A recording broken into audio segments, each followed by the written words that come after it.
ఎవరైనా ఏదైనా అడగాలనుకుంటే అడిగేయండి.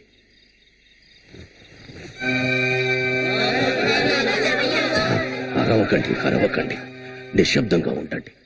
ఆయన ఏదో అడగాలనుకుంటున్నాడు. అయ్యా, మీరు అడగండి. అయ్యా, మీరు దేవుణ్ణే రాయి అంటున్నారు. అది సాధారణమైన రాయి కాదు. మేమందరం మంత్రోచ్చారణ చేసి దాన్ని దేవుణ్ణి చేశాం.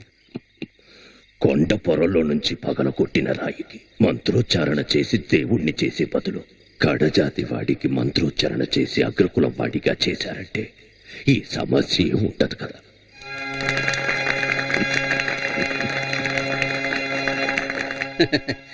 అది సరే, మీరు దేవుడే లేడంటున్నారు.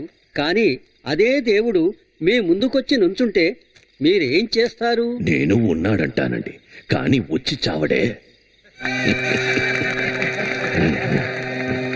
అయ్యా, ఉన్న మతాలన్నీ తప్పంటున్నారు. అలాంటప్పుడు మీరే కొత్తగా ఒక మతాన్ని సృష్టించవచ్చు కదా. ఇంట్లో మలమూత్రాలు ఉన్నాయి, వాసనేస్తోంది. దాన్ని ఊడ్చి పడేయమంటే దానికి బదులుగా అక్కడ పన్నీరు చల్లుతామంటే ఇదెక్కడ న్యాయం అండి? కొత్తగా మతాల్ని పెట్టాలని నేను అనడం లేదు.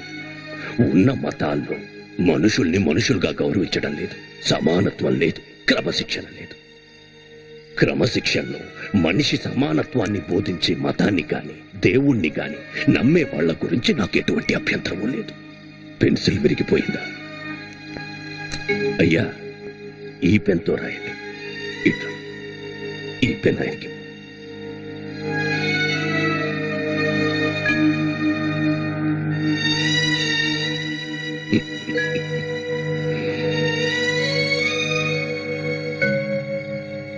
నాయకర్ గారు, మీరు నన్ను క్షమించాలి. అందరూ మీ గురించి తప్పుగా మాట్లాడుకుంటున్నారు. ఎదుటివారి మాటకి మీరెంతో గౌరవిస్తున్నారు. నిజంగా మీరు చాలా గొప్పవారు. ఇదిగోండి పెన్ను. నమస్కారం. వెళ్ళొస్తాను.